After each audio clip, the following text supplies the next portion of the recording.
mix what I like, what I like, what I like, what I like, what I like.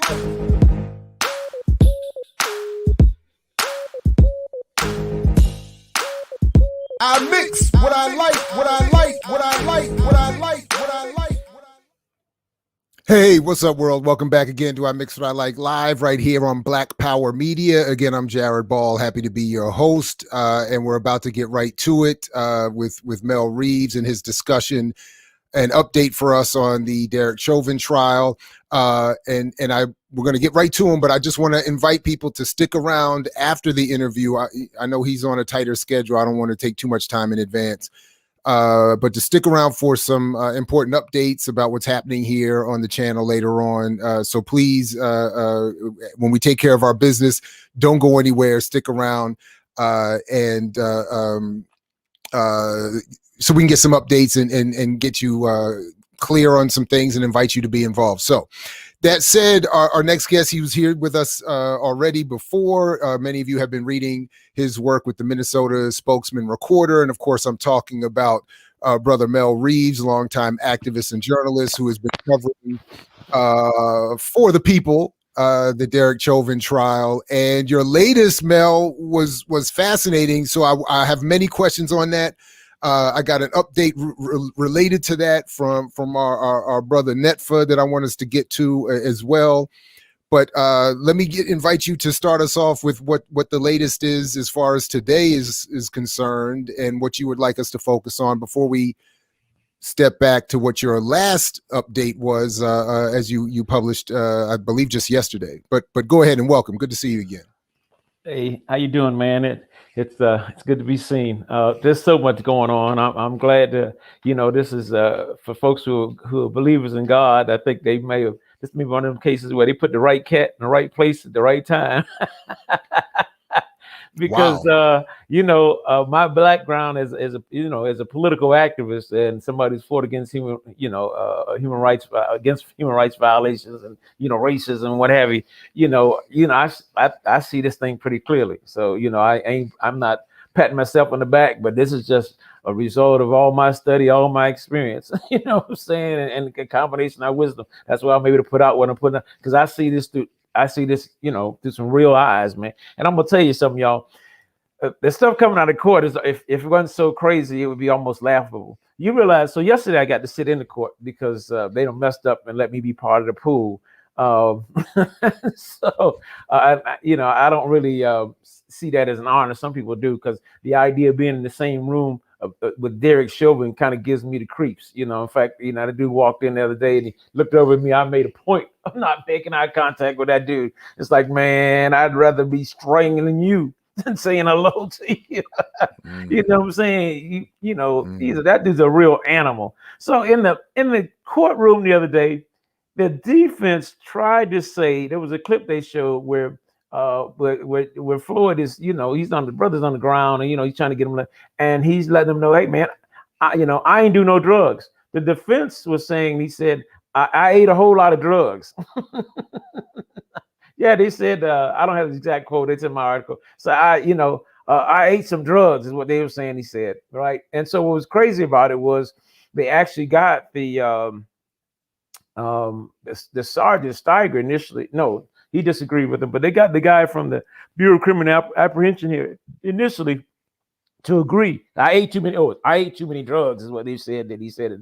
And they actually said, I ain't do no drugs is what he said. Yeah, I think I published it in the yeah, I was good. I was just looking at it and was gonna just have it so people. It's in day 9. Look at it's on the day 9. Yeah, it's up. It's up on our site. Yeah, day 9. Well, I saw it on day 8, but okay, my fault. I didn't. I may be wrong. I think it's day 8. I think 8 is the latest one. Oh, that's it. Day 8. Yes, right. This is day 9. That's it. Yes, and then I'll find it here for everybody just real quick so we can see it while you're reading it. Yeah, right here. Yeah. I ate too many drugs. So I mean, these people are desperate. They're putting words in a dead man's mouth. So a lot of y'all listeners, I'm not surprised with what these folks do. I know a lot of your folks are political, so they understand this ain't no surprise that these people will go to this kind of extent. I mean, the defense is really ugly, right? It's a defense of all the racist stereotypes and caricatures of black people that they can throw against the wall and see if it will stick. Mm. It's just ugly. Oh, and then yesterday, and the mainstream media didn't talk much about this. He dropped the F-bomb about 3 times, and in fact, and then one time he said, so he asked the BCA expert, so what would you do if people were yelling, screaming, you're a fucking pussy, and he said it like 2 or 3 times in the courtroom, Wow. like it was no big deal for effect and shock, because again, he's trying to criminalize the crowd. So think about this. So we live in this country where we're already criminalized, and this trial, this defense is trying to criminalize black people who are doing good, right? Black people who are showing concern for the lives of a human being are somehow some menacing, threatening, wild mob. I mean, Mhm. he knows what he's doing. I don't think the jurors are necessarily buying it, but who knows? You never know. I used to joke and say, if somebody's gonna take if a bunch of white folks gonna take a vote on your future or something having to do with you, make sure they do it in front of you. Don't don't let them go back in the room and vote. It's gonna surprise you what they come out with. But you don't know. So anyway, man, I can just go on. So you got to ask me some Well, questions. there was a couple things from day 8 that I wanted to ask you about. One of them was that just this point you raised here. You were talking about the wild stuff that people might not believe if they weren't there to watch it. You point out that their claim was that when Floyd was calling out to say that he can't breathe, what has now become this famous refrain and even activists chant, was actually proof for the defense that he was resisting arrest. Yes, I thought it. Brother, they're not going. They're going to turn over every racist and despicable rock they can find. Everything they can find. They're going to turn over every rock. Yes, he said it. I couldn't believe it, but I heard him say. I actually been in the courtroom. I heard him say that he asked the BCA guy. So it was a long question. So could it be said that if that people can be passively resisting in different ways? And he said yes. So could George Floyd screaming out, "I can't breathe," be seen as an act of resistance? And I think the guy on that stand, he kind of trapped him, and he goes, "Well, I'm not so sure about that." He said he didn't really agree, but he put it out there, and then he brought it back again. Saying "I can't breathe" can be seen as a form of passive resistance. It's like, are you out of your mind? I mean, I understand he has to defend his client, but there's some lines that should not be crossed. But but there was also something else that you if I read your piece correctly, it seemed like you were suggesting that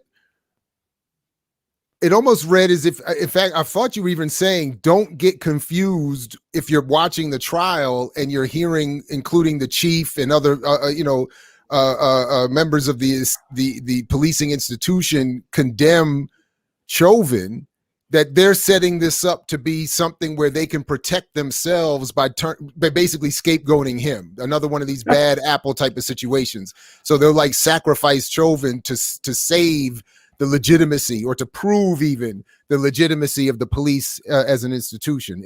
Am I reading what you're saying correctly? Is that what you're cautioning us? Well, yeah, you cut through the chase. They're scapegoating him. They're singling him out as an aberration. He's the one bad apple, and so they're trying to feed, as I said in an article we talked before. I think we talked about that. The trial is filled with propaganda.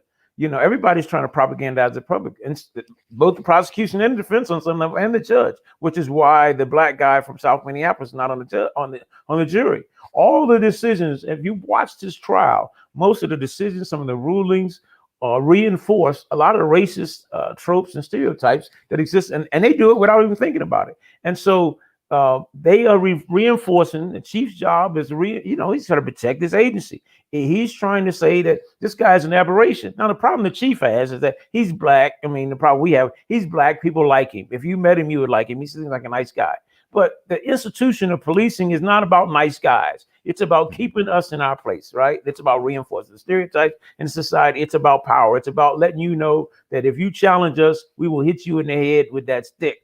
As I always say, they hit you in the head with that stick to remind you of your place. So they want to make him the outlier, and he's not. There are a lot of brutal cops on this force. And the other point is that it's no different from any other police force. In fact, I wrote a piece that says that, you know, the chief described an unrecognizable police department to black folks. You know what I'm saying? Right. So that piece Right. I wrote, Yeah. that nobody recognizes that police, that kind and gentle police department that he says Right. responds to people out of concern. They understands that when you call the police, you may have been having a bad day and going through something.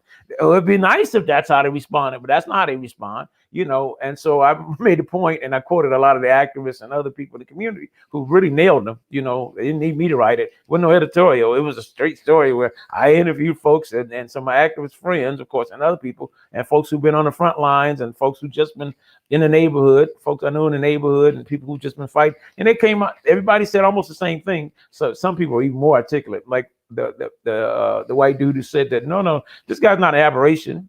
He wasn't just a piece of bad fruit. He said he was bad fruit from a rotten tree.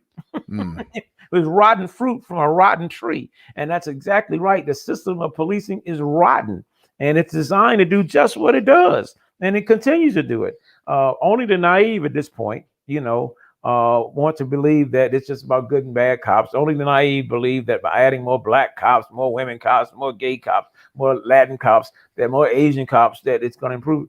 You know, a few of them may have better sensibilities, but they have a job to do, you know, and that is to keep us in our place. Their function, they're black people get this. They're very much a functionary of the neo-slavery, right? That this country has tried to put it in ever since they released us from slavery, right? They spent a whole lot of time trying to re-enslave us, right? The cops were the patty rollers initially. The cops have always been there and holding us down and oppressing us, and nothing's changed. But their scope is wider than just us, you know, and that's why they oppress immigrant folks and gay folks in order, because their role is to hold everybody down and reinforce all the stereotypes. So no, this dude ain't no exception. He ain't no aberration. In fact, he was a trainer. Remember, he was training the other two guys on the job. Right? And he had 26 complaints. What does that tell you? That tells you, like one of the sisters said, you know, they made him a trainer.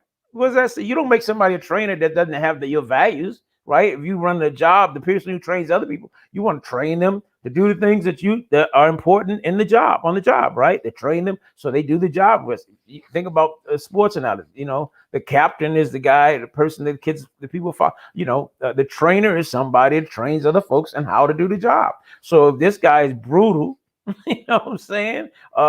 That's and to the point you were making just a minute ago, if in fact he was an aberration, you've just institutionalized through putting him in position of training the aberration you claim is supposed to just be an aberration.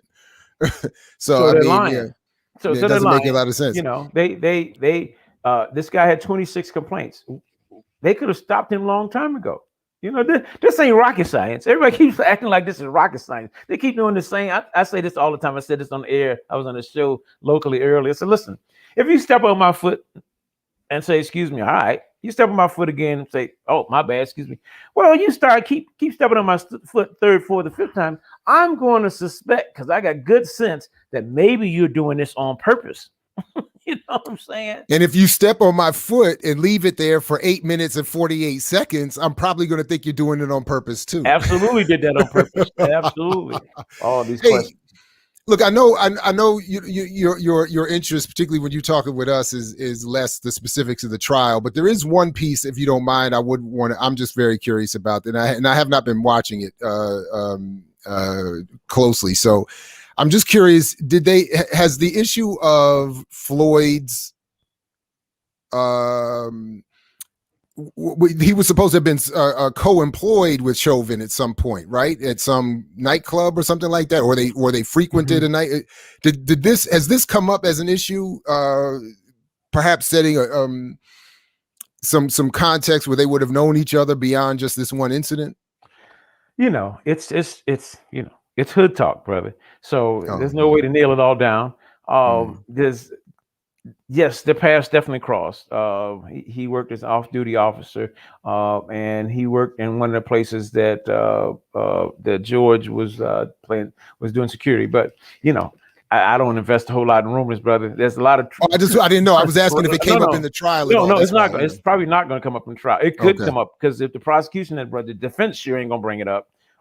So if there was something solid behind it, but then again, you know, you know how this works. The prosecution is still being careful in their prosecution, if you know what I mean. They like that's what I'm pointing out earlier. They ain't trying to condemn the system in the prosecution, even though Keith Ellison is Attorney General. You know, he is totally bought into the system, so he ain't trying to, you know, muddy the water at all. So. Okay, you end this last piece, and that was right on point here. A qualification is that they be able to step, but you end this last piece by saying that the prosecution is likely or the defense is likely to rest today or this week, right? Or and move to trying to prove that George actually died from some other medical reason, not from Chauvin's actions. That's going to be their next step. We can guess. I mean, it's clear where they're going to go. Okay, it's clear where the defense. Yeah, you're talking. The prosecution is going to wrap up. It's clear where the defense is going to go. And I meant to say this earlier because the best way to describe some things that sometimes is do anecdotal. I like to do. I'm getting old, so you know, anecdotes help people get it. So. Imagine somebody's taking some drugs, right? A whole lot of drugs, and they're walking up down the street, right? You know, you're walking down the street out here. I see somebody and they're stumbling. They don't take a lot of drugs, and I walk up to them and I start choking them. I killed them. It didn't matter that they had a lot of drugs in their system, right? Somebody says, "Hey, man, the cops do this every once in a while. I'm feeling suicidal. I think I'm gonna kill myself," and I blow his brains out. I killed him. You know what I'm saying? He might have been talking about he's going to commit suicide, but I killed him. George Floyd was very much alive when they ran into him. He didn't look like he was overdosing to me, right? He was driving the car. People forget this. So he was driving a car, right? So, you know, I don't know how overdoses work, but, you know, I don't think George Floyd was crazy. I don't think he's going to overdose and get in the car and start driving, right? I'm going to take too many pills, and here's what I'm going to do. I'm going to pick up my friends even and start driving around. Doesn't make any sense, for one. But okay, so look, George took some pills. Then you run into him, and we can see it on film. He's very much alive, right? He's alive. He is alive. He could be suffering from all kind of stuff, you know, according to them. And I made a phone about it. Like I said, you know, with the defense's role, the defense's argument is that he was a nigga. The nigga was gonna die anyway. He had high blood pressure, hypertension. He had blocked arteries. You know what I'm saying? He had COVID. He might have had AIDS. Right? He had taken meth, crack, fentanyl, you name it. You know what I'm saying? And then the other day it may have stuffed up his behind. He was gonna die anyway. You know, what's the big deal? That's what they're really saying. Wow. I'm gonna keep it real. That's what they're saying. You know, he had every high blood pressure, hypertension, that blocked artery. You know, his heart wasn't working right. His lungs looked funny. You know, he looked funny. He was a nigga. He was gonna die. He had COVID. You know what I'm saying? He might have HIV, AIDS, you know, or sickle cell, you know. He was gonna die. It's a big deal. They put my knee on his neck. That's what they're saying. Well, listen, wow. Listen, Brother Netfa sent me something shortly before we went live, and I was wondering if you would I think you're well situated, as are some of the folks in our chat, to help us work through this real quick, because I'm very interested in what you think, because you've already, well, you've not just hinted, you suggested how this case is being used. And I know at least some folks are measuring this against attempts to defund, abolish, or reform policing. So Brother Netfa sent me this piece, yes, from Minneapolis, reforming and uprising, but not the police. Are you familiar with this yes from Minneapolis piece? And then I see that there are it's up against several other proposals.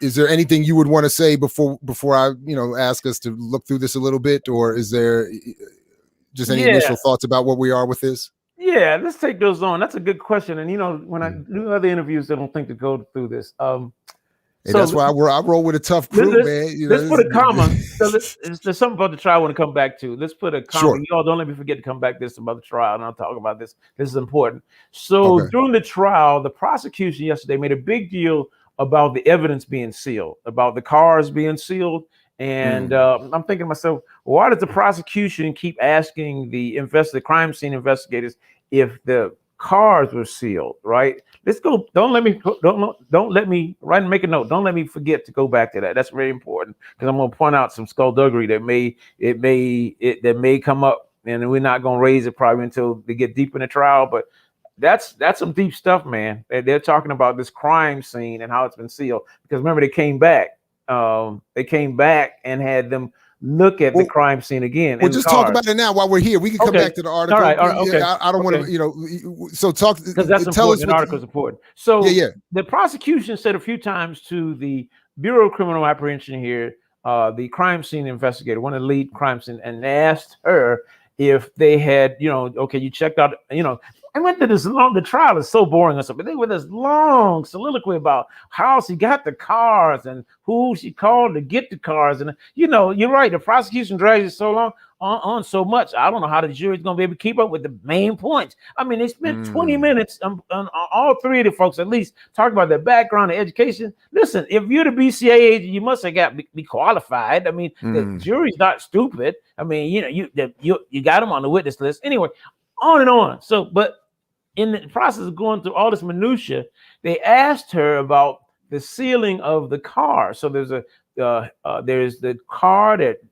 the police car that Derek Chauvin they put George Floyd in, and then there's the car that George Floyd was driving, the blue Mercedes. So they kept talking about, okay, when you went through the cars and so you got everything you need, yes, and then you seal it, yes, we sealed it, and they asked everybody about the seal thing, and the Washington Post actually raised this, that this looks a little suspect. That's right. The Washington Post, one of the editorial, the black guy there, raised it. He goes, well, hold on. How in the world did the Bureau of Criminal Apprehension not catch the pills the first time? Right? How did they not see these pills? All right. So what happened was they did a thorough search of both vehicles, right? Back in June, late May, June, after Floyd was murdered, and they sealed it all up. In December, the defense says, hey, we want you to go search those cars again. Now, this doesn't make any sense to me because you know how the forensic people, they go through stuff, right? They tag and bag everything. That's what we see on TV anyway, right? So they supposedly tagged and bagged everything, but they left these pills on the ground. This doesn't make any sense, right? And so, so this, you're thinking, well, how come they didn't tag and bag these pills before? And what the investigator said? She said she didn't think they were relevant to the case. Now, she may have had a point because this is a murder case, but even in murder cases, right? They go to the scene, like in a crime scene. She talked about going to the scene where he died, and they were going to pick up pieces of stuff, right? Everything is relevant. So why wouldn't those pills have been relevant? So you know where I'm going. So it leads us to suspect that those pills were not there. You see, that's going to come back later. Those pills may not have been there. They could have been there, but it sure looks sloppy on the BCA's part not to have tagged and bagged them. Not to get, now they say, oh, they're involved. They had some fentanyl in them and meth. Okay. Why didn't all this evidence, why was not all this evidence taken out of this car? Like they had all these exhibits taken out of this car and put in whatever they put it. Everything should have been chronicled, right? Then they did show yesterday, they come out that they had, they also found like 8 blood spots in the police car. So, they beat him up when he was in the car. He's bleeding because they're beating him up, which is why the 911 dispatcher called the police on the police. So you forget they were still in the car when she called it. I don't know if people really get this. They had gotten him in this car, the police car, and they were roughing him up. And the car was rumbling. And the woman watching it said, this doesn't look right. And she called her supervisor, right? And then they got him out of the car. And so they were beating this man from the time they got him in the car. Right, we see him resisting, but you don't see the whole thing initially. So anyway, I thought that was an important point to read because we're going to come back to that. Did the defense go back in those cars and put those pills in there? We don't know, but it sure looks suspicious. So back to my man's point, that's a good article. You're right. The Yes Minneapolis campaign seems well intentioned, and the kicker about the Yes Minneapolis campaign is that they have not said what it is. They've not given us the design of the police that they want. So it's a little up in there. So just to be clear, we're talking about variations, various ways different formations within Minneapolis are trying to petition for reform or some sort of oversight, right? Right. And that there are these three, at least according to this article, three competing versions, with the Yes Minneapolis being, according to this one, the lightest or the weakest of them all. So yeah, let me read it too. So here you Sure, got yeah. it. Right. So it says it's a milk toast version of the city council proposal with a few tweaks that one would certainly miss if not looking closely. It's almost exactly like the city council proposal, except more vague. That's my problem with it, is that I have no idea what they're proposing. It's tricky. They're getting petition to put on the ballot, and I'm not being fair to them because I've tried to. I've tried to get exactly what they want to put on the ballot, and I think they can't. So what they're doing is, so they're getting people to sign a petition so that we can amend the charter. I get that part, and maybe it says it's proposed by a new group. This goes by the name Little. Okay, let's see. Proposal would integrate officers throughout the Department of Safety, which was shared. Okay, so what they're proposing is what city council has proposed, which is to toss out the department altogether and create something called the Department of Safety. Well, the problem with all the proposals, as it looks like this article's picked up on, is there's nothing put into this thing that's going to hold the police accountable. In other words, if you create something new, you would think the first thing you would do is say, okay, we're going to do this differently. So let's figure out a way to hold people accountable. Like if you do X, Y, and Z, this is what's going to happen to you. You see what I'm saying? So it's tricky because they haven't built in, and they're like putting out a new proposal. And I get where they're coming from. So we're going to rearrange the department. So they have to answer people differently. You know, the chain of command is different. That makes some sense. And they figure, and then the other thing I think all of them have said is they're going to take away the police ability to respond to mental health calls. That will save a lot of lives and a lot of headaches and that, because they killed and beat up a lot of folks who are struggling with mental health issues. So I think now that's a good about all of them. That's a good thing. But beyond that, we don't know. They've not put in place anything that holds the police accountable. You know, my demand when we get out in the street, our demand is that we end the system of policing as we know it. So we toss the whole thing out, right? Because that demand really is a revolutionary thing, because the only way you end the system of policing as we know it ultimately is you have to end U.S. imperialism. Yeah, and that's probably what's going to have to happen to end the kind of policing that we're getting now. But there's some middle solutions. Like years ago in Minneapolis, we had a civilian review authority that actually was civilian review. We didn't have subpoena power where we can get the cop on the stand and really nail them, but we were able to make it more easier for people to come in and file a complaint. Also, the complaints are much more public. We were able to put more pressure on the city police administration to do something. So it actually worked for just a small window. And then the police and the city got smart, and they fired all the civilian folks and hired police in the role in the civilian report, and that didn't work. So eventually it just faded out. And then the Civil Rights Department took it over, and now we have the Office of Police Accountability, something crazy that doesn't do anything. So I just wanted to point out quickly that this one, the community control proposal, which is described here as the most radical of the three options to establish community control over the police department, is, as it says here, not a new idea. It was first proposed in the 1970s by the Black Panther Party, and which is why I think it's always important that when we have him on this platform, that Dhoruba bin Wahad reminds us that the things that everybody's arguing for right now, we have already won. And we're being sort of asked to go backwards in some sense, and having it being described as an advance. So even what is described here as the most radical of the three options is something that had already been won 50 years ago, but it was lost again. But it was lost again. Yeah, so it wasn't won. I mean, it was a partial, temporary victory, and I don't remember where it actually was applied, to be honest. But if he said so, I won't debate it with him. But here's the thing: you can't see the problem with the police is to begin with is, and people talk about tax dollars. We don't control the police; they're not our police. So the semantics are a big deal in this one. You could control something that belonged to you, couldn't you? You can kind of set parameters. You could discipline your kids because they're your kids, right? You can discipline your grandkids, maybe even your nephews and nieces, but you can't discipline an institution that's not yours. The police, that's why they put up that crap about police community relations and all that, because it's all about, fooling you.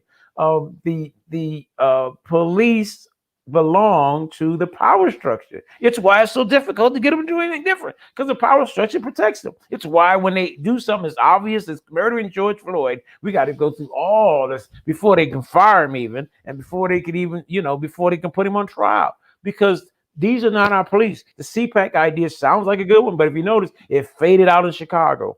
And it was brought in here by a group of folks that we work with all the time. And, they tried it in Chicago. And so they want to try it. It didn't, it sprang from them, not necessarily organically for the community, but okay, let them take a shot at it. I like the idea because at the end of it, people are going to realize, oh, we put a lot of time and energy, something that had it was stillborn. They got no chance, none of getting community control of the police. The only time you'll get community control of the police is when the system of capitalism is bleeding to absolute death, and it's got about maybe 1 ounce of blood left. And as a concession, it'll give you control of the police just so they can live and breathe a little longer, so they can come back and stab you in the back as they do every time somebody pushes them forward. The reaction by the capitalists ain't no joke. Absolutely. Go ahead. I'm sorry, what was that last part? I said, you see in the history, when you push, that's why you push them forward, they push back. We had a civilian review authority that had some juice that were actually making the cops a little more accountable. What happened? We got it, and they pushed back. They pushed back. That's what they always do. Look, we're in 2021, 2021, and we're talking about voting rights. The Constitution gave us the right to vote in the 1860s, right? 100 years later, we got the Voting Rights Act that said, we know y'all citizens, but we got to give you something special so you can be able to apply your citizenship, right? Malcolm always said that, man, if they got to do some special stuff for you, you just may not be a citizen, because for citizens, they don't have to do nothing special for them. They're just citizens, and they get to do what everybody else does. But now, years later, we're still talking about voting rights, and then poor black folks, we crying so we can vote for the Democrats. We got to form our own party, at least try it. I know my ideas may sound foolish and silly to some people, but my thing is, man, if I keep walking into the wall, like, maybe I should go left or right.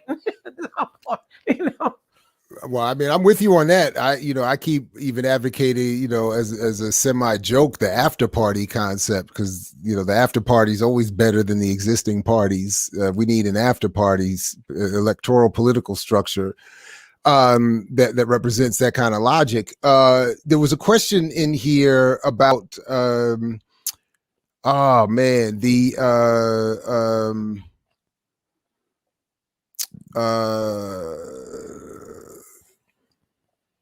what's the phrase? I can't even find it again. But the phrase of reasonable doubt. Reasonable doubt. Yeah. This question of reasonable doubt. Is it? I gotta find. Somebody help me with the question. Where's that question? But there's the question about reasonable doubt as it applies to Chauvin. With the question, with the idea. I thought they were asking, but the idea being that we know he did it, so it's a question of what would be, I guess. Here we go. Good question about the beyond reasonable doubt standard. There's no real dispute as to what Chauvin did, so not so much doubt there. They're curious to see how the defense. Okay, then we can try to find the original question, but from what I understand, if from nowhere else, from your reporting, is that the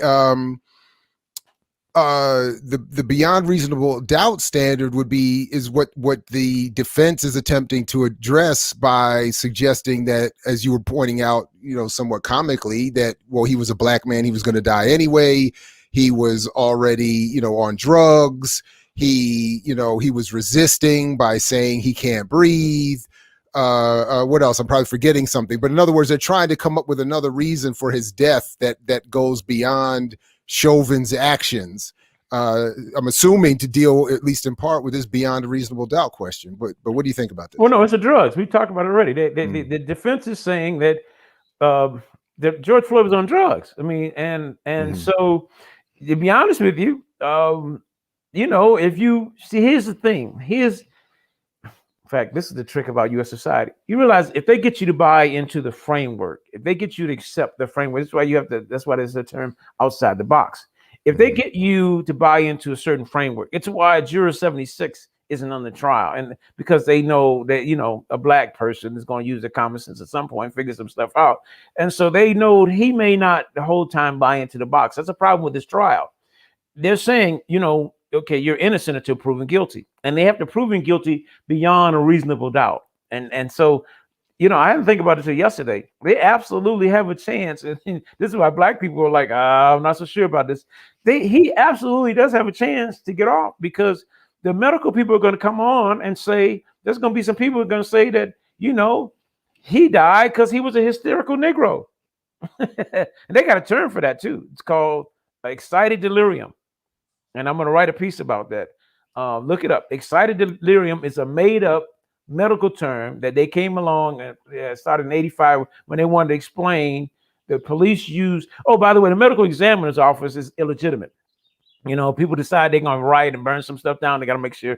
I shouldn't say that, but if they decide there's some places that they got a problem with, the medical examiner would be one too. So it sounds like they've come up with something, the 21st century drapetomania. Yes, I texted that. Nobody picked up on it, man. I'll be texting, you know, I mean, not texting, I'll be tweeting and the folks don't be showing me the love I think I have coming on some level. Sometimes I'll be putting some slick stuff up, be like, that old dude talking about, what is drapetomania? You know, so it went over people's heads, man. I thought that was a clever tweet. I'll go find it and retweet it for you, man, because that's a good line. Yeah, I said, it's a new drapetomania, you know, because remember drapetomania, Negroes didn't want to work because they got a disease. That an enslaved African that desired freedom was insane. Right. That there must be something wrong with you if you want to be free. Well, drapetomaniac, I'm drapetomania. I got all drapetomania. I stayed dreptoed out.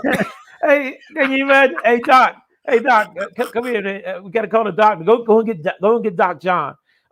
James didn't want to work this morning. He laid in the bed. Dr. John looks at him and goes, the nigga got drapetomania.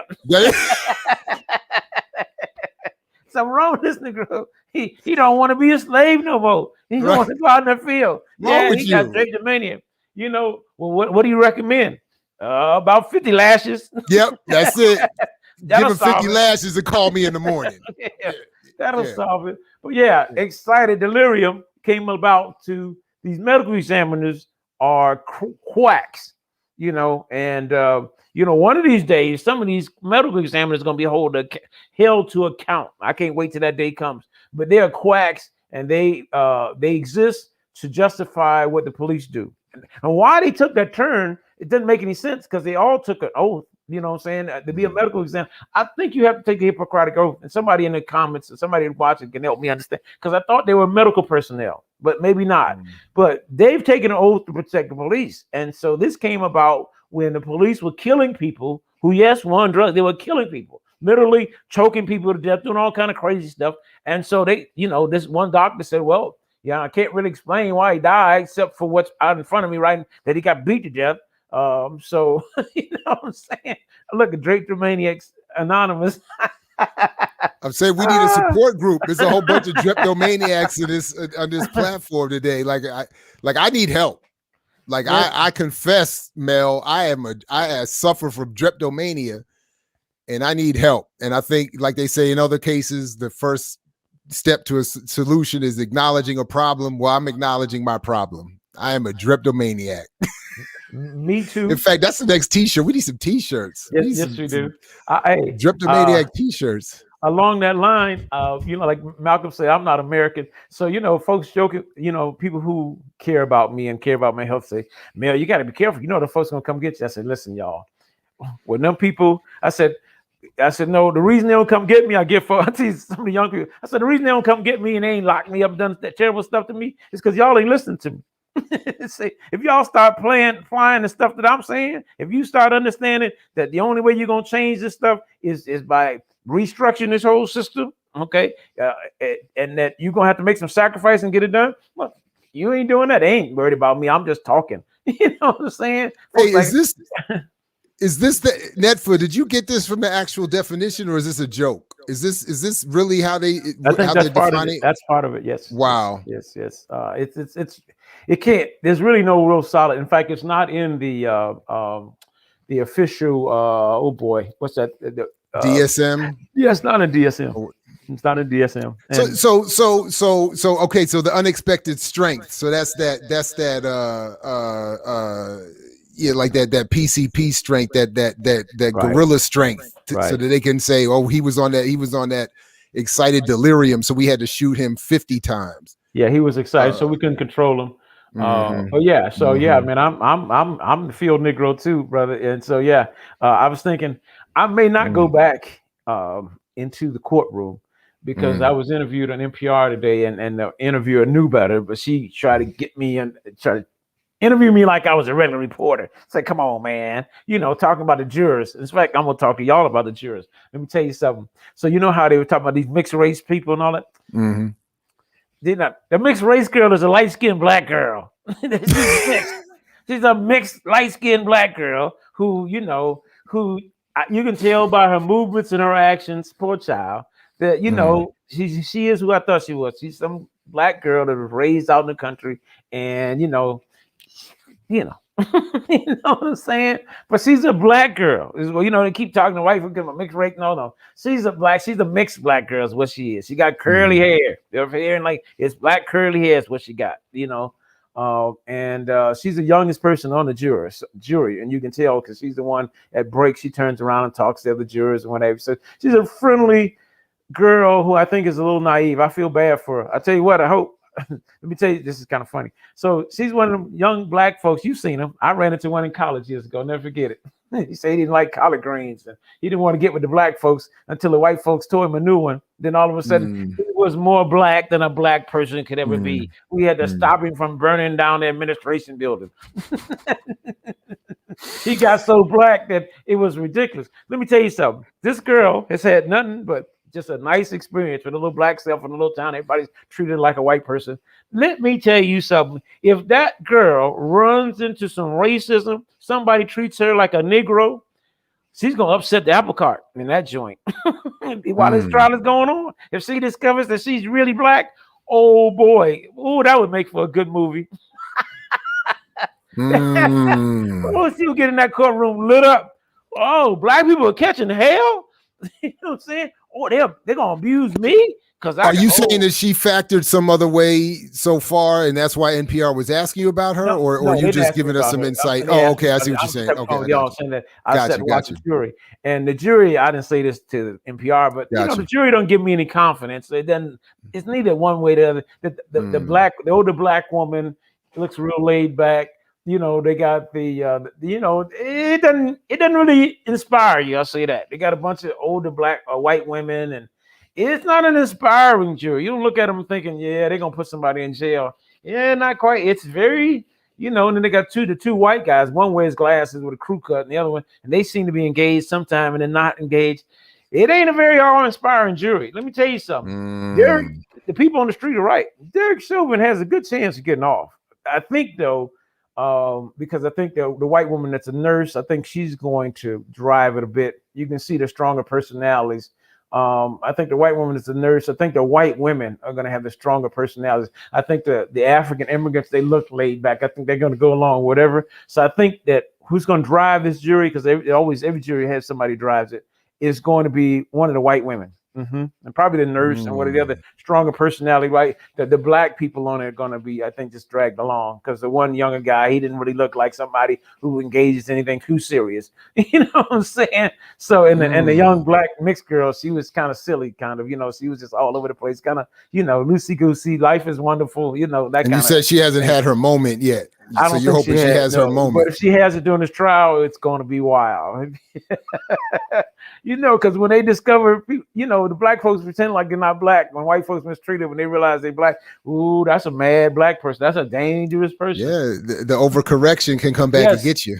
They don't be they become more black than all us and more revolutionary than any revolutionary. They be ready to tell somebody. Find out today they what I got mistreated because I'm black. What? Well, as it said, better late than never. Hey, listen, Mel, is there anything that I haven't led you to? I usually start to check as we come up on an hour. Anything that we need to get to that I haven't led you to or invited you to say that you want to get off? I did. Get out to us. We did talk about how I did early on talk about how the police chief described a police force that nobody was familiar with. Yeah. It's like, who's he talking about? And that's all over the country, right? If the chief got up in Newark or somewhere in New York or Philadelphia, Boston, Atlanta, and start talking about how wonderful the police are, people would go, no, man, we don't recognize us. And they cut him off. He started to say that the U.S. police are the best in the world. He actually said that, and he was going to add, and then they kind of cut him off. Well, yeah. So that's how. I mean, I remember at the very beginning, Keith Ellison cautioned everybody, more or less by saying, don't get overexcited about a conviction, and we're going to do the best we can. I remember him laying it down and trying to basically. It felt to me, and my bias maybe being closer to Baltimore, I felt like he was trying to avoid the Marilyn Mosby moment of promising too much or being seen as promising too much as a prosecutor and not delivering. And then, of course, I always like to remind people the only reason Keith Ellison is even there is because Obama and Tom Perez made sure he was out of the leadership of the Democratic Party. Right. So, but so it just sounds like you're suggesting that perhaps Ellison was right to be cautioning folks. Given he's doing the prosecuting, so he should know.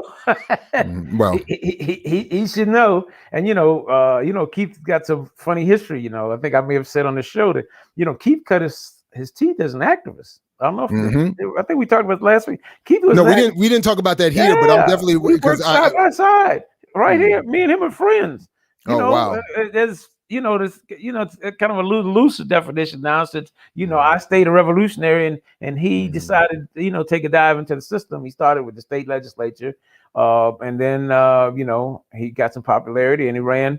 And won, and it's amazing. Yeah, but in 1992, he wrote a positive article about Louis Farrakhan, and Tom Perez and made sure that was brought back out, and he was punished for it. He did worse than that. I mean, as far as he did worse than that, as far as the folks in the establishment are concerned. Right. He was a member of the Nation of Islam. Oh, right. Well, actually, I don't think I did know that. No, well, I just remember the praise. Right. Okay. I was working with him. He cut his teeth in '92 when Rodney King was beat to an inch. He was part of the group of folks. Me and this guy named Chris Nissen, who got sick and had some developed some mental issues. But it's just too bad. History's not going to give him his due. He was one of the baddest activists / revolutionaries that anybody ever met. And me and him, we were comrades. We were like thick as we still cool. But he's developed some real problems, and so he's out of commission. But that guy, when he was on top of his game, we raised hell. Me and him raised some hell in this town. And Keith joined us after a while. Keith and a few other folks who are still around. And we had the third largest march in solidarity with Los Angeles outside of LA. 92. Keith Ellison helped lead that. Yeah. And then years later, he was. He ran for office, and he told us. In fact, my friend told me, he said, "Man, I don't think Keith gonna be with us a whole lot longer."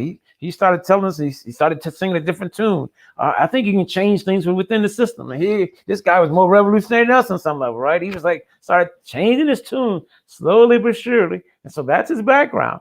So he has some feelings about it, especially when he sees me. We talk every once in a while. So I criticized him one time where.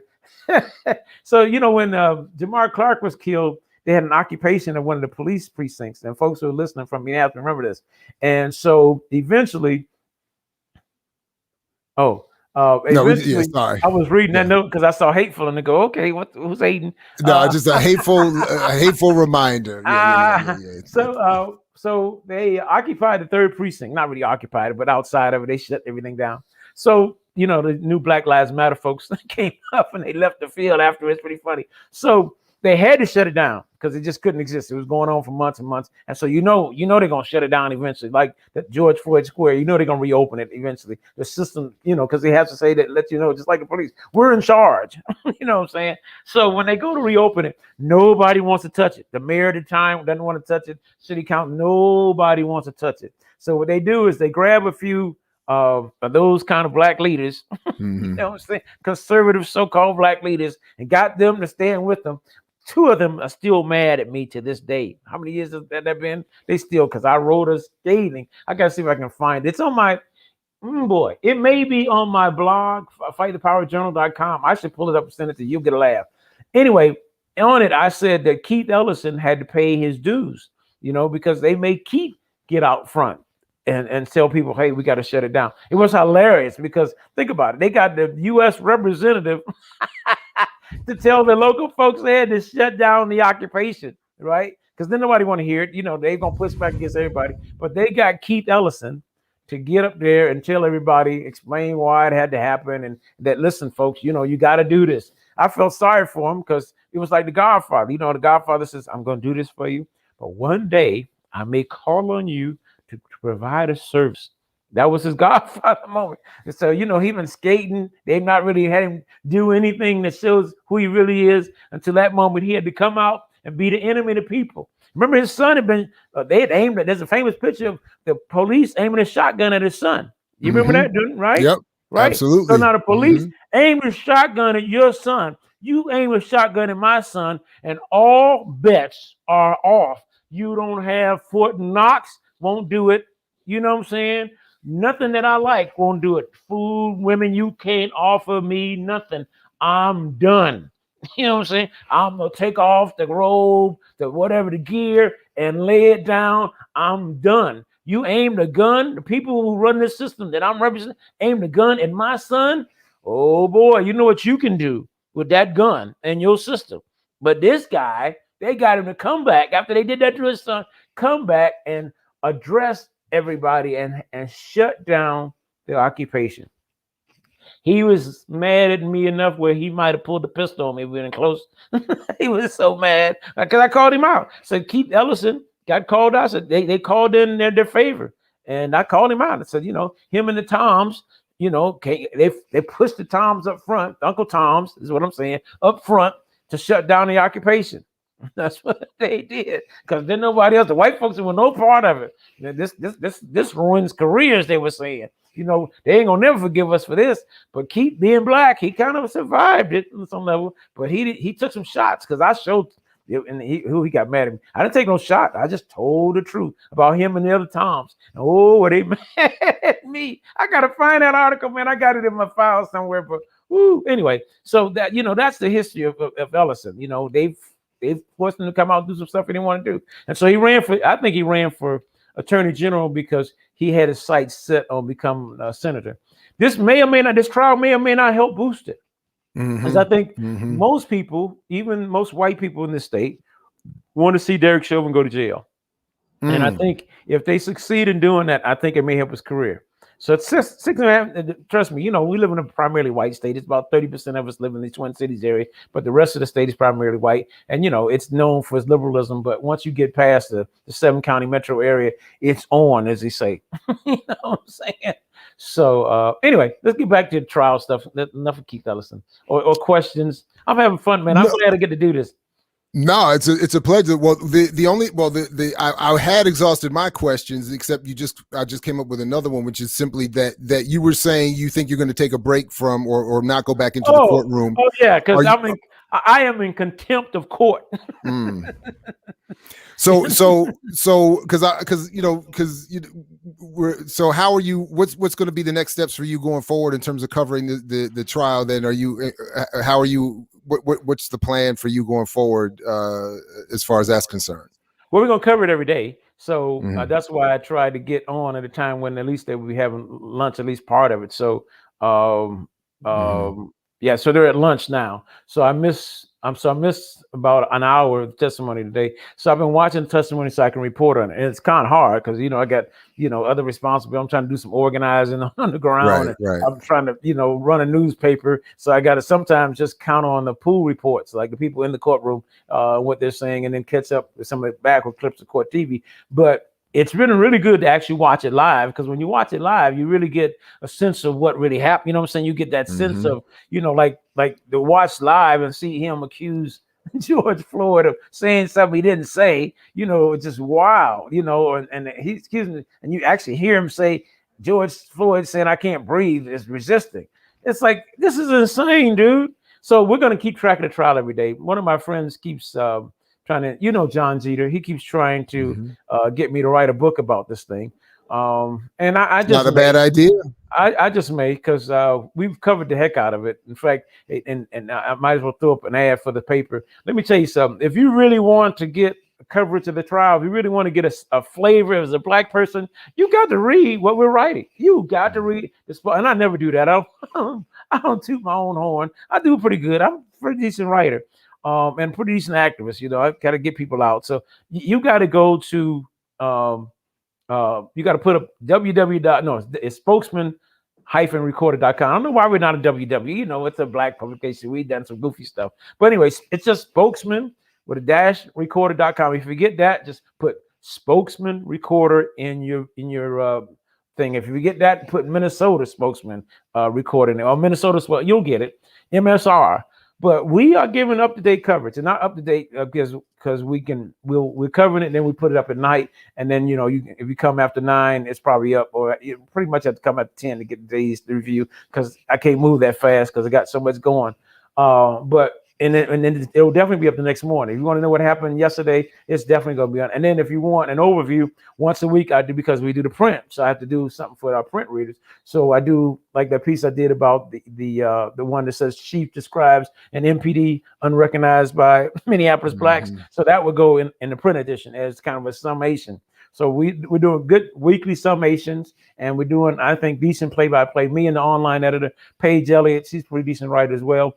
I think we're providing some pretty good insight, not just coverage, but insight. Because if you don't want to be traumatized by watching, and if you go on my Facebook page, you see, if you go on my blog, you'll see that I got some issues with folks running around. Let me end with this, brother, on some level.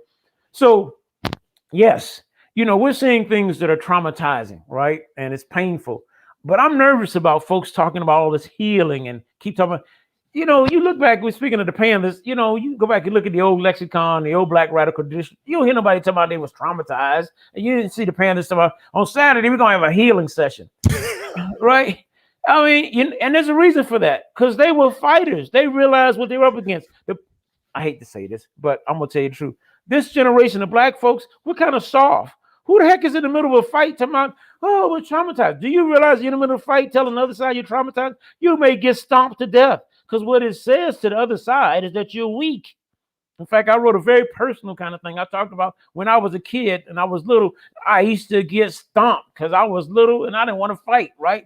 But then I realized that, man, I'm going to keep getting stomped unless I fight back. And so when I started fighting back, well, I did the gorilla thing. So if you hit me, I hit you every chance I got. If I saw you in the store and you went to your mama, I hit you in the back of the head with a can of beans and ran.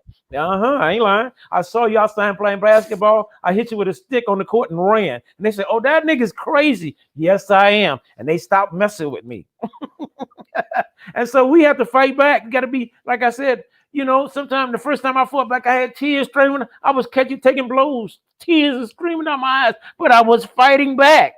You can't be running around talking about we're traumatized. Yes, it's traumatizing, but you can't be healed while you're still catching hell. They haven't taken their knee off our neck. How you going to get healed? It's like I take a shower and go outside and walk around in dirt.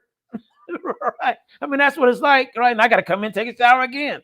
There's no healing in the middle of U.S. Capitol. Black people, while we're being oppressed, the only healing is, to put it bluntly, is a restructuring of the society. That's the only way we're going to heal, right? The end of racism will allow us to heal. You can't heal. You can't have cancer. I took some stuff and you can't heal from the cancer until the cancer's out of your body. right? You can get some relief from it. Maybe that's what they're talking about. But this healing stuff is a sign of weakness on the part of our people. And I know people are going to disagree with me, and that's fine. That's just where I'm coming from.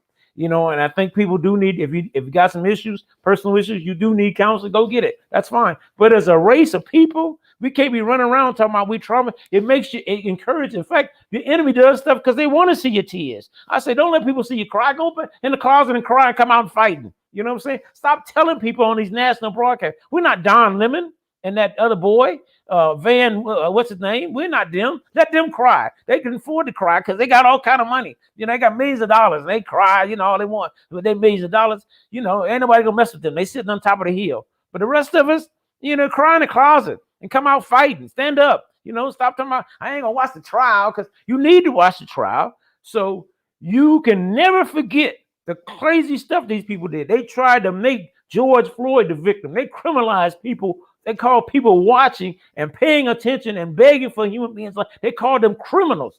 You need to watch this so you never forget this. They called George Floyd. They said George Floyd killed himself. They said him crying out that he can't breathe was an act of resistance. You need to watch it. You need to watch Chauvin so you can see the kind of pigs they put on the police force, right, to keep us down. You need to watch this so you can see how how U.S. jurisprudence plays out. They're treating this murder like he's somebody special. You should see it in the court. He walks in like you would think he was an executive or something. You wouldn't think this cat murdered somebody. The whole thing makes me sick, and we should watch it so we're sickened enough to get off the couch and join all these other activists and these families who've lost a loved one. They're running catching hell. Won't nobody stand with them in cities. I keep reading about this family. Say, well, we had a protest. We couldn't hardly get nobody. Stand with those folks. They're catching hell. They've caught hell, right? They have lost their children to police violence in a system, in a country that talks about it being democratic. You know how painful that is? And the way we're going to beat this is through working with those families, because they carry the pain in their souls and their hearts, right? They carry that pain. And we got to stand with those folks when they fight. All this sitting around talking about protests don't work. Well, somebody tell me something else that's worked. You know, based on my reader history, it's the only thing that's worked. Now I get it. All the tough folks are talking about that ain't gonna work. So they pulling guns. No, they ain't. The folks talking about protests ain't work. They ain't doing nothing. You know, oh, my bad. They're probably doing black business stuff and that kind of stuff. So, you know. Anyway, you got me going, man, because some of this, put it bluntly, y'all, some of this pisses me off. And when it's so, I'm going to say it like I mean it sometimes. And thank you for giving me an opportunity, brother, to just go off a little bit. Hey, that's what we're here for. That's why BPM exists, to go off. I certainly wouldn't want to slow you down at all. This is the energy. This is the frequency I like to be on, frankly. Hey, Jared, so, you let the cat out of the bag. They didn't know there was a crazy Negro in Minneapolis. They was like, oh, it's just cold in Minneapolis. Bunch of white folks. No, there's a crazy Negro or two in Minneapolis. As much as I want to be given credit for breaking a story, Mel, something suggests to me they already knew. Something tells me they already knew. But yeah. We all, you know, I'm being responsible and trying to be somewhat professional, but this is my emotion right here. You know, go off, Mel. Give it to him. Let the drummers get a drummer some, Mel. Yeah, man. I mean, brother, I'm at the protest, man. You know, I'm organizing protests, brothers. It dawned on me. The chant is hands up, don't shoot. You know, the signs, stop killing us. You know, the white folks are with us. Hold on, man. Don't nobody stop killing you just because you ask them to stop killing. You got to make them stop killing you, right? Hands up, no, don't shoot. That's begging your enemy. And we ought to know, we've been here long enough to know that begging don't work with these folks, right? A whole lot of black folks have begged for their lives. They wind up on a tree, right? Right, they line up they've been on the slab. And if we start to fight back, let me tell you something. If we start to fight back against these injustices, we have a better chance of building community. So, because I know some people think, what about black folks killing each other? Well, it's just the same source, the same system that has the police killing is the same system that pretty much has set us up to kill one another. You know what I mean? We've been all programmed. Those kids are struggling with internalized self-hatred. Hell, we all struggle with it. We all were taught white supremacy. It ain't nothing new. I tease people and say, you know, black people killing each other. Man, in Northern Ireland, the Irish was stabbing the hell out of one another because it's what oppressed people do, right? If you want to end, for the smart people, tell me, oh, what about black on black violence? You want to end black on black violence in the system of capitalism? How about that? In the system of capitalism, you won't have no more black on black violence. I guarantee it. Right? The people need to stop fussing at the activists. We're doing our part. And what will help slow down some black on black violence if the black people who got a little something will come back to the hood and share some of what they got. They used to do that. The churches used to have a little program, little prison program, after school tutoring program. Do you realize, Brother Jared? And now I'm just going, anyway, because people would push it back on me. Do you realize, Brother Jared, that we all know that if a young black person can't read by the 3rd grade, they even have statistics that follow this, right? That the chances of going to prison, right, are high and not being successful. So why don't we as black people mobilize and make sure that not a single kid runs around here not being able to read? It's little things. You don't got to be Mel Reeves. You don't have to be no revolutionary to make some difference in our community, but you can't advance it by criticizing the radicals and the folks that are trying to get something done and talking about, like the white folks, what about black on black violence? What about it? What you gonna do?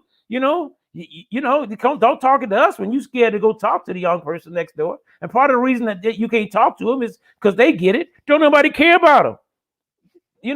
What's that saying about the kids who rejected will burn the village down to feel the warmth? So that's what we're up against. And we have a system that's encouraging that. They've made it so that we've got kids feeling hopeless, right? And this is not something that just happened. Anyway, as I tell the young activists, stop running around assuming stuff. Read, study, do your research. You know what I'm saying? And I'm gonna quit, Jared. No, don't quit, Mel. A couple things. What is your? We got a question here about your social media handle. How do people? So we can get those tweets that you were talking about earlier.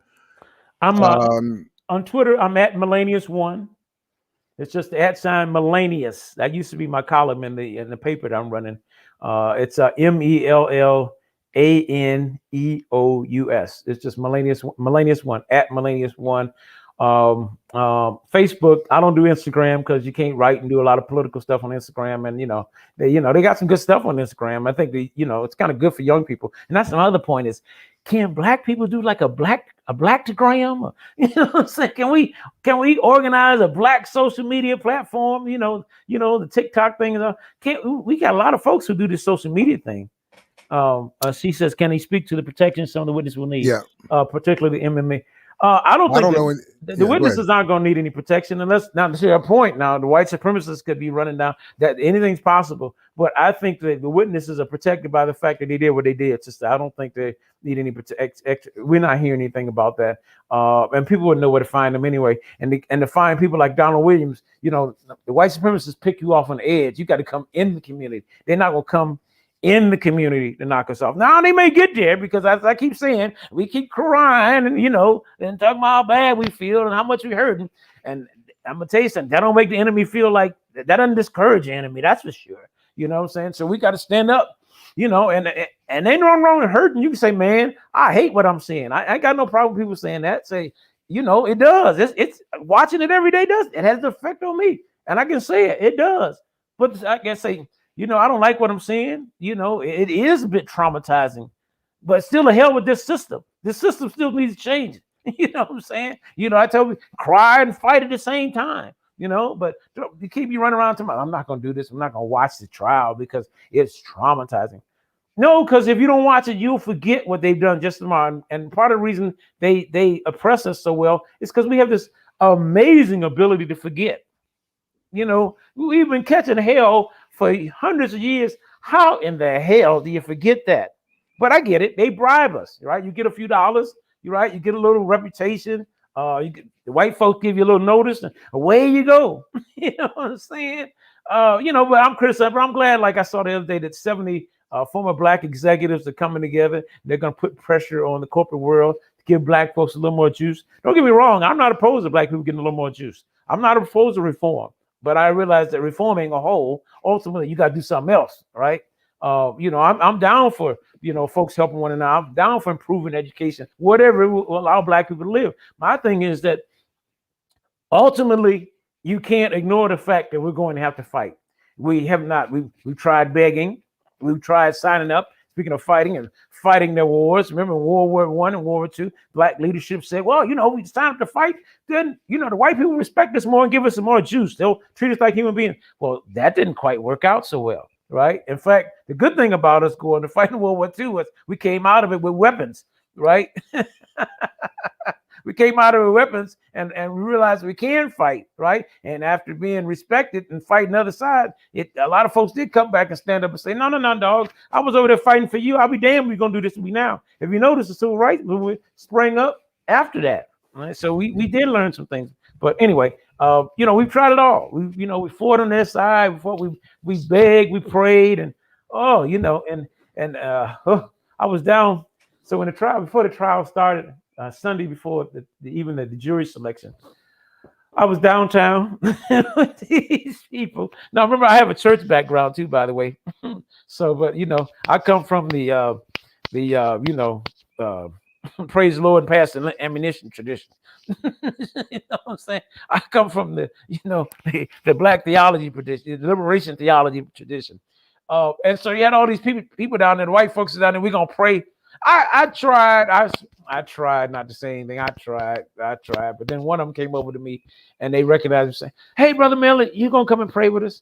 I said, I prayed when I got up this morning. I've been praying for a long time, my friend.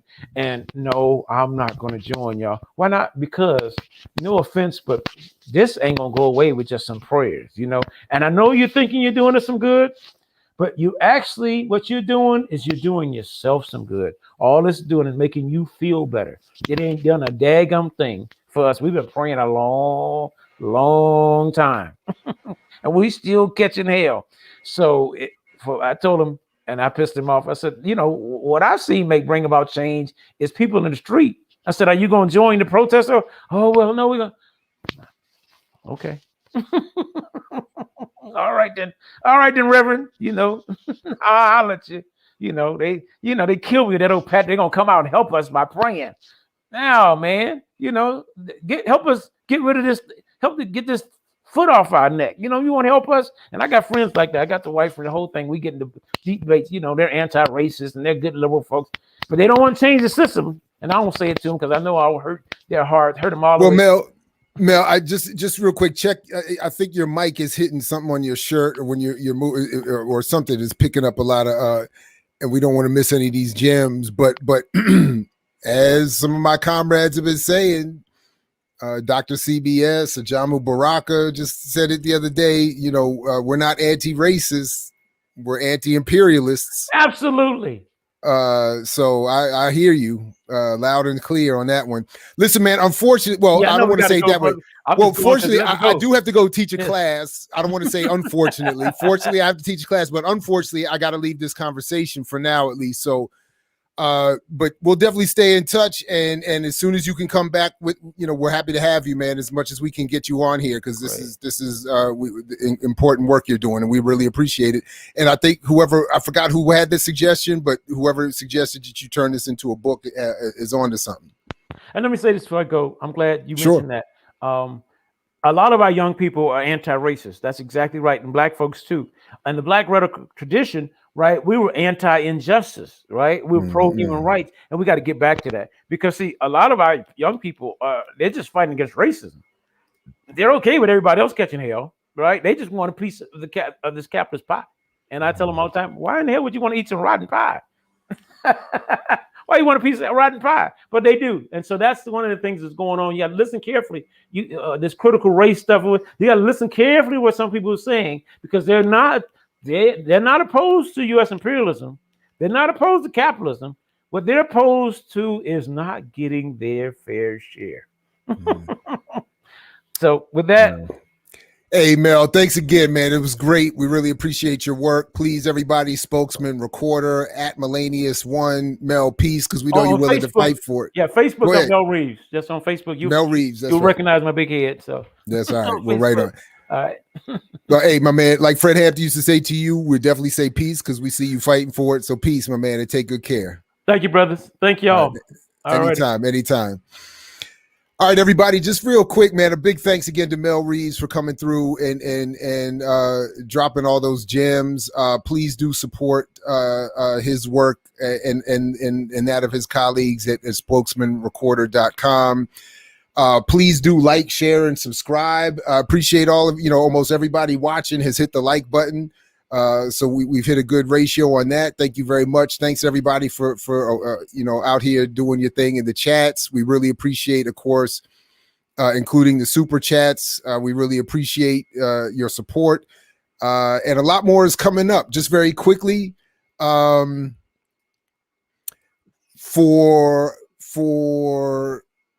channel has plenty of stuff going on. Black Power Media there's so much stuff going on right now on the channel. Honestly, I'm not even able to keep up. And we have more shows coming on board. We have the Remix morning show starting Tuesday morning, 8 a.m., April 20th. We have my show. This show, I Mix What I Like, is going to be mostly moving to Mondays, today notwithstanding. And the next several Mondays, we're already loading up. And including on, I just want to sort of preview or preface this a little bit. In 2 weeks, or almost 2 weeks, on the 19th, we have a great show coming up on the 12th. Dave on Love, Leaders of Beautiful Struggle, who dropped a very provocative piece recently about the Baltimore Brew. And as they say, white adjacent activists. He's coming on to talk with us about that on Monday, as his brother Mtume, and to talk with us. I think their whole crew is coming to talk to us about sort of Black radical film review. But on the 19th, I'm very excited because we're going to have members of the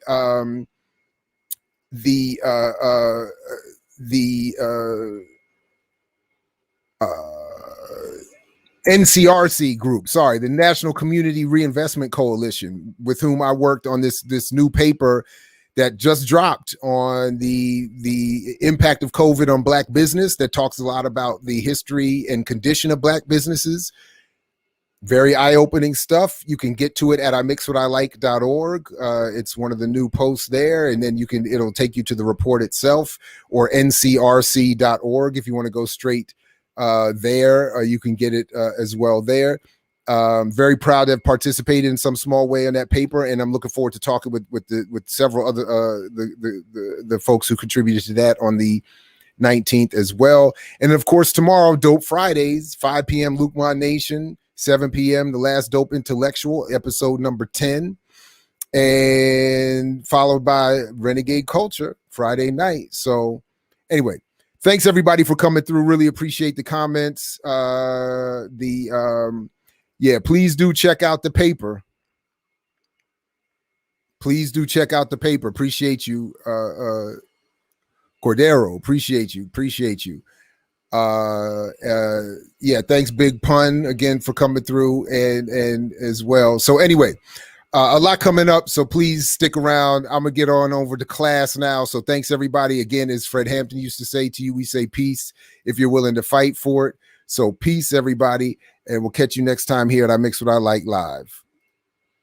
I mix what I like, what I like, what I like, what I like, what I like.